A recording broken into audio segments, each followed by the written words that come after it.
हाजिर हूँ बच्चों आज के सेशन में आपके गंगा एकेडमी परिवार में गंगा एकेडमी यूट्यूब चैनल के माध्यम से आज हिंदी की कड़ी से कड़ी जोड़ते हुए सेशन से जोड़ते हुए आज हम घोषक के आधार पर व्यंजन का वर्गीकरण करेंगे, व्यंजन के प्रकार बताएंगे। आप सभी आज घोष और अघोष अल्प प्राण महाप्राण को भी अच्छे से समझ जाएंगे, कभी किसी क्वेश्चन में गलत करके नहीं आएंगे। ये गंगा एकेडमी यूट्यूब चैनल का वादा है, विश्वास है, संकल्प है। आप सब इस संकल्प को साकार बनाइए। आप सब गंगा एकेडमी चैनल को सपोर्ट कीजिए, हमें विश्वास दिलाइए, प्यार दीजिए और चैनल पर आके सब्सक्राइब कीजिए, बेल आइकन दबा लीजिए। अपने सभी दोस्तों को, सभी सगे संबंधियों को शेयर करके गंगा एकेडमी यूट्यूब चैनल दे दें। व्हाट्सएप, इंस्टाग्राम, फेसबुक पे हर जगह पोस्ट करके आप सब गंगा एकेडमी यूट्यूब चैनल पर आइए, सब्सक्राइब कीजिए, बेल आइकन दबाइए और पढ़ाई करके एक बेहतरीन नौकरी लेकर आप सब अपने उज्जवल भविष्य को बनाइए। यही गंगा एकेडमी का संकल्प और उद्देश्य है। आप सब इसे साकार कीजिए। आप सब अगर अच्छे से प्यार और सपोर्ट आप सबका मेरा में विश्वास मिला आप सबका, तो हम इंजीनियरिंग फील्ड की प्रतियोगी परीक्षा, मेडिकल फील्ड की नीट की प्रतियोगी परीक्षा, IAS PCS का pre mains interview, TGT PGT का हर विषय की प्रतियोगी परीक्षा, SSC बैंक रेलवे तो हम चला ही रहे हैं, टेट सुपर टेट, प्राथमिक शिक्षक भर्ती, पुलिस SI दरोगा, UP SSSC अधीनस्थ, लेखपाल, कानूनगो, SDI इत्यादि सभी प्रतियोगी परीक्षाओं की तैयारी हम करेंगे। बस आप सभी विश्वास और धैर्य बना के हमें सपोर्ट दें, प्यार दें। चलिए आज हम आपको बताते हैं घोषक के आधार पर व्यंजन के प्रकार में दो प्रकार का होता है। एक होता है घोष, लिख लीजिए, पहला होता है घोष और दूसरा होता है अघोष। अघोष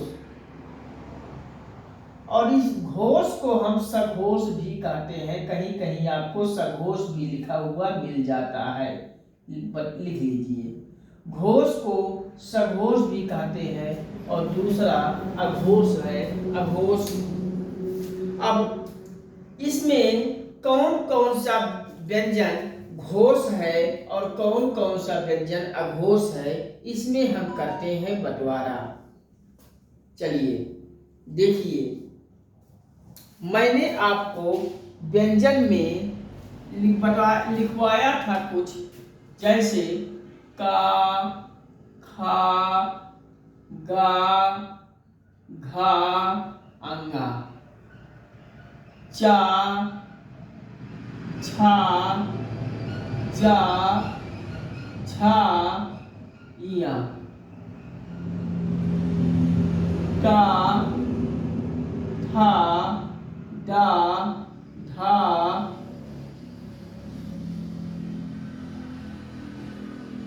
ना, अड़ा, ता, था, दा, धा, ना, या, रा, ला, रा, या, रा, ला, वा, सा, शा, सा, हा। ये हम आपको व्यंजन लिखाए थे, इसको भी आप सब लिख लीजिए।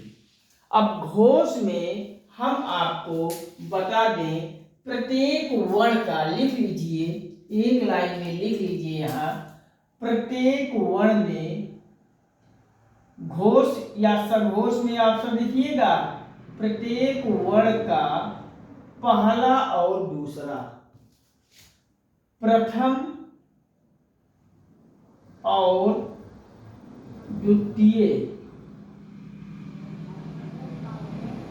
वाला व्यंजन आपको होगा घोष या सघोष में गिना जाएगा, अर्थात 1 और 2। ट्रिक में आप सब ये भी लिख लीजिए, पहला और दूसरा, अर्थात ये आपका पहला और दूसरा यही बनेगा।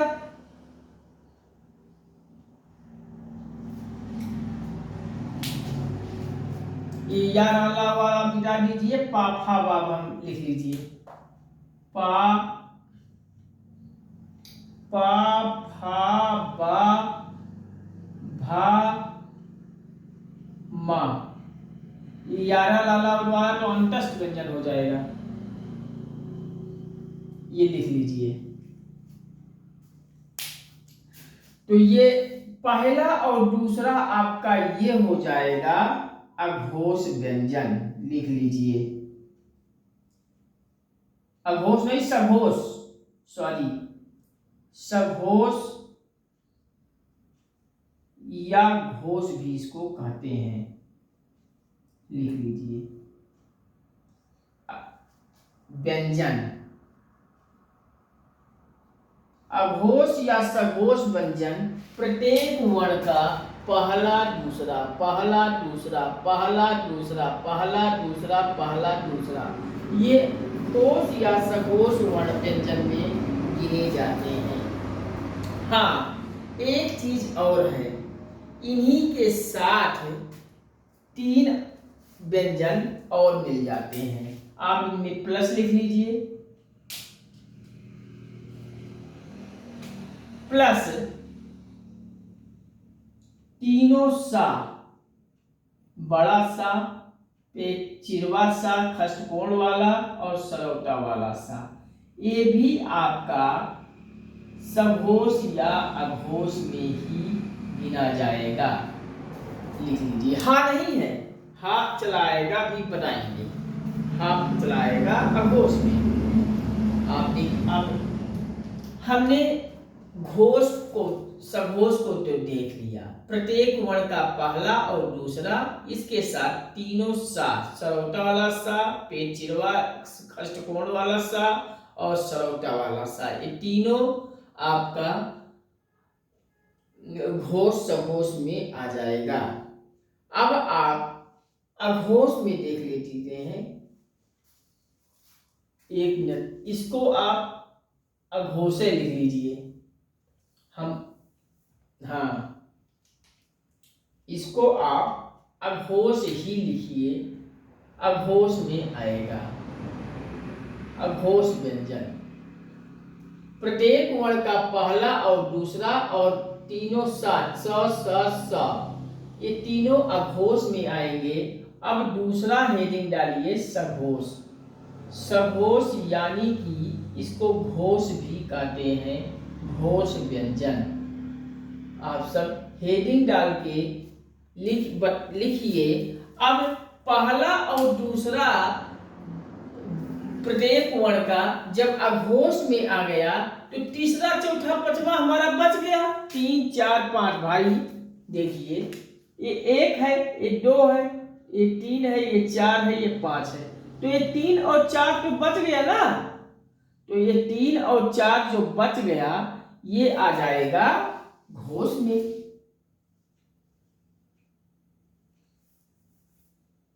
घोष में, घोष यानी कि सघोष भी से कहते हैं। सघोष या घोष व्यंजन में तीसरा वर्ण, चौथा वर्ण, पांचवा वर्ण आ जाता है और ये पहला और दूसरा और प्लस तीनों सा आपका आ जाएगा अघोष व्यंजन में। अघोष व्यंजन लिख लीजिए आप सब। कहीं कोई समस्या हो तो बताइए। हाँ, अब तीसरा चौथा पांचवा जब हम लिख लीजिए, आप यहां भी एक लाइन लिख लीजिए। प्रत्येक वर्ण का तीसरा, चौथा और पांचवा वर्ण आपका बन जाएगा सघोष या अघोष में। और इसके साथ कुछ और आता है,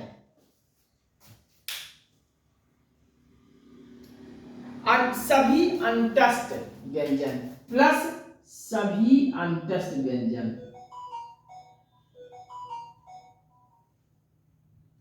सभी अंतस्थ व्यंजन,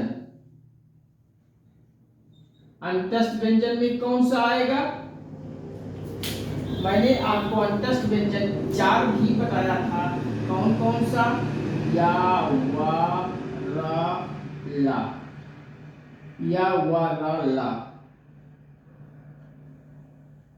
ये आपको अंतस्थ व्यंजन मैंने आपको बताया था। या, रा, ला, वा। और इसी के साथ आपको और लिख लीजिए सभी स्वर। सभी स्वर भी आपका सघोष या अघोष में ही आएगा। सभी स्वर अर्थात स्वर की संख्या हमने 11 बताया था, वो 11 यहाँ लिखे।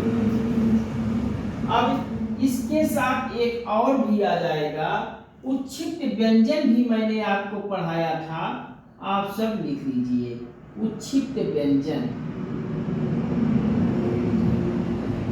उच्छिष्ट व्यंजन भी आपका सघोष या अघोष में ही आएगा, लिख लीजिए। अघोष में मैंने आपको बताया प्रत्येक वर्ण का पहला और दूसरा अघोष व्यंजन में गिना जाता है, और इसके साथ सरलता वाला सा, सलजम वाला सा और खष्टकोण वाला सा का तीनों सा आ जाता है। और सघोष या घोष में प्रत्येक वर्ण का तीसरा, चौथा, पांचवा ये सघोष में आएगा, जिसे घोष भी कहते हैं। और इन्हीं के साथ सभी अंतस्थ व्यंजन या, वा, रा, ला आपका आएगा। सभी स्वर आएगा अ, आ, इ, उ, री, ए, ऐ, ओ, औ, इस 11 स्वर आपके भी सघोष में आएंगे।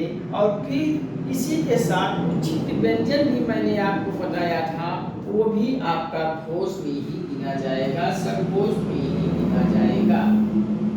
चलिए आप सब लिख लीजिए। हम थोड़ा जल पीते हैं और फिर चलते हैं अगले टॉपिक पर।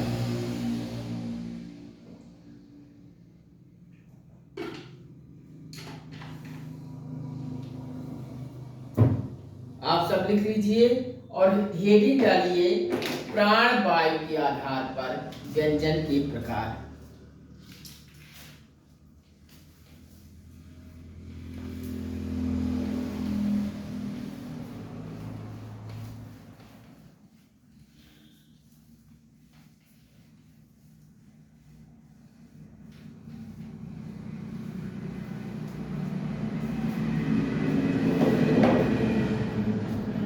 हेडिंग डालिए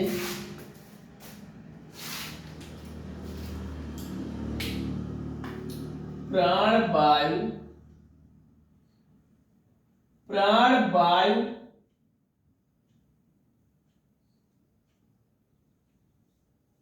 के आधार पर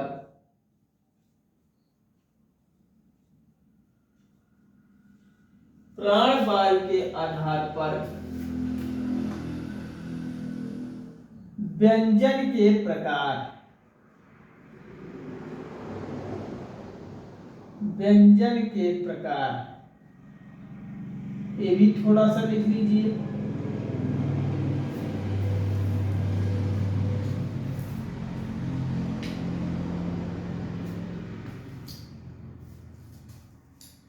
ये वर्णमाला फिर लिखना पड़ेगा,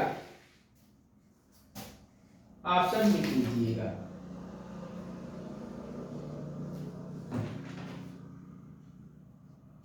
देखिए इसमें भी 2 होते हैं, घोष सघोष तो मैंने बता दिया। अब प्राण वायु के आधार पर व्यंजन के प्रकार में आप सब लिख लीजिए। एक होता है अल्प प्राण, जिसमें थोड़ी सी वायु निकलती है, अल्प प्राण। और दूसरा है महाप्राण।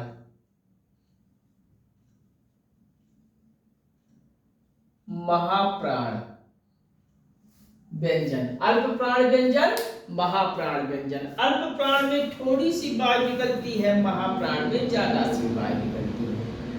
अब सीधा सा कॉन्सेप्ट है। अल्प प्राण में क्या है देखिए, अल्प प्राण में प्रत्येक वर्ण का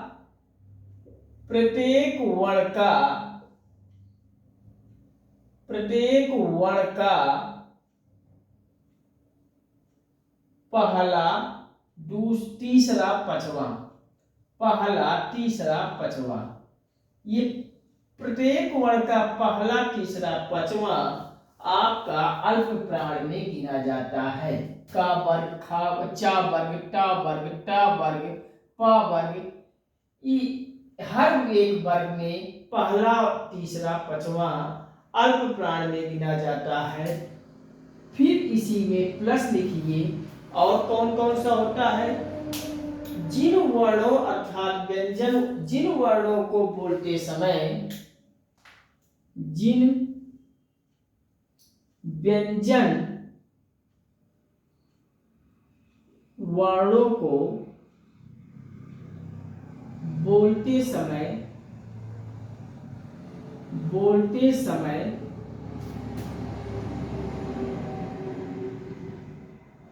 बोलते समय कम प्रयत्न करना पड़े, कम प्रयत्न करना पड़े अर्थात कम वायु निकलती हो, ऐसे व्यंजन को अल्प प्राण व्यंजन कहते हैं। ये इसका परिभाषा है। और इस प्रत्येक वर्ण का तीसरा, पहला, तीसरा, पांचवा अल्प प्राण है। और इसी के साथ आ जाएगा अंतस्थ भी, प्लस इसी के साथ अंतस्थ व्यंजन भी अल्प प्राण में ही गिना जाएगा। आप सब लिख लीजिए। अंतस्थ व्यंजन क्या कौन सा है? या, वा, रा, ला। ये मैंने आपको अंतस्थ व्यंजन बताया था। ये अंतस्थ व्यंजन चारों और पहला, तीसरा, पांचवा प्रत्येक वर्ण का ये आपका अल्प प्राण में गिना जाएगा। प्लस इसमें सभी स्वर को भी शामिल कर लेंगे। सभी 11 स्वर को आप सब इसमें शामिल कर लीजिए। स्वरों की संख्या मैंने आपको 11 बताया था। ये सभी स्वर अल्प प्राण में गिने जाते हैं। चलिए आप सब लिख लीजिए। हम चलते हैं महाप्राण की ओर। हम थोड़ा सा पानी पी लें और महाप्राण को थोड़ी सी जानकारी देते हैं।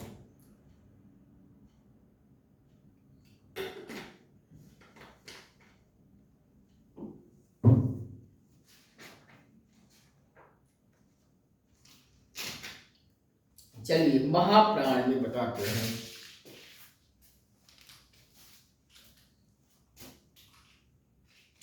देखिए पहला, तीसरा, पांचवा जब अल्प प्राण में चला गया तो प्रत्येक वर्ण का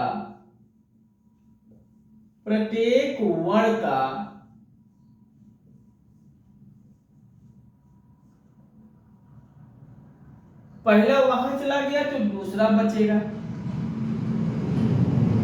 और पहला, दूसरा, तीसरा वहां चला गया तो चौथा बचेगा, और पांचवा ये है। तो दूसरा और चौथा क्रम वाला प्रत्येक वर्ण का ये महाप्राण में हो जाएगा। और इसकी भी परिभाषा लिख लीजिए महाप्राण की, या हम इसी में प्लस पहले लिख लेते हैं। और कौन सा है? तीनों सा और हा है। सलजम वाला सा, सरौटा वाला सा, खष्टकोण वाला सा, और इसी में हा भी आ जाएगा। ऊष्म संघर्षी वाला जो व्यंजन मैंने आपको बताया था, ये भी महाप्राण में आ जाएगा। अब महाप्राण, जैसे हम अल्प प्राण का परिभाषा मैंने आपको दिखाया था, जिन व्यंजन को बोलते समय कम प्रयत्न करना पड़े अल्प प्राण कहा जाता है। यहाँ आप सब अल्प प्राण कहा जाता है लिख सकते हैं। उसी प्रकार से इसमें कम प्रयत्न करना पड़ा था, तो इसमें महाप्राण वाले में अधिक प्रयास, अधिक प्रयत्न करना पड़ेगा। आप सब परिभाषा लिख लीजिए। जिन व्यंजन वर्णों को बोलते समय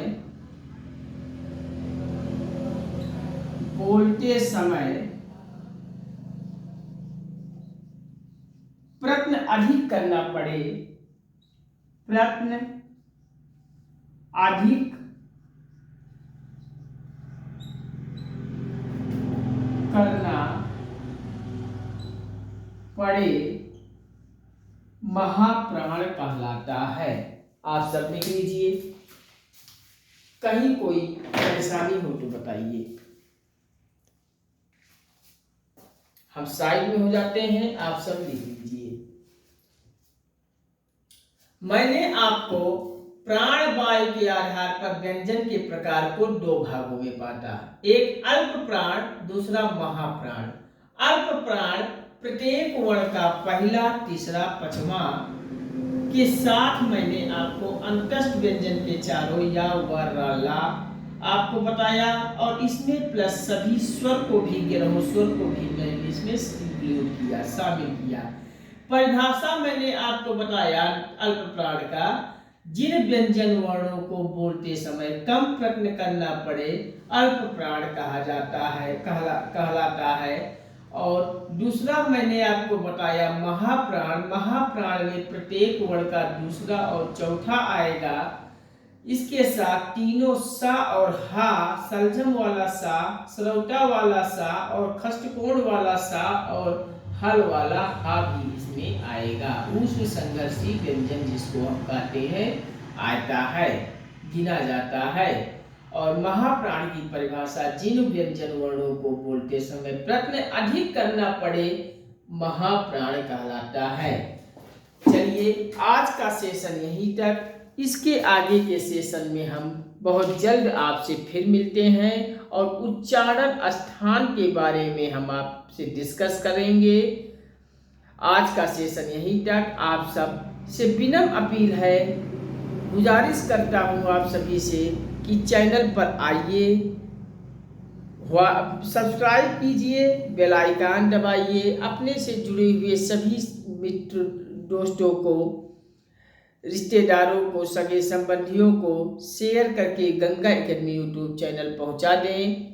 व्हाट्सएप, इंस्टाग्राम, फेसबुक पे से पोस्ट करके हर घर गंगा एकेडमी को, हर परिवार को, हर सदस्य को गंगा एकेडमी तक पहुंचा दीजिए और हम सब शिक्षित होकर एक सरकारी नौकरी प्राप्त करें, सब प्रतियोगी परीक्षाओं को क्रैक करें और एक सरकारी नौकरी प्राप्त करें। यही गंगा एकेडमी यूट्यूब चैनल का उद्देश्य है, संकल्प है। आप सब इस संकल्प और उद्देश्य को साकार बनाइए।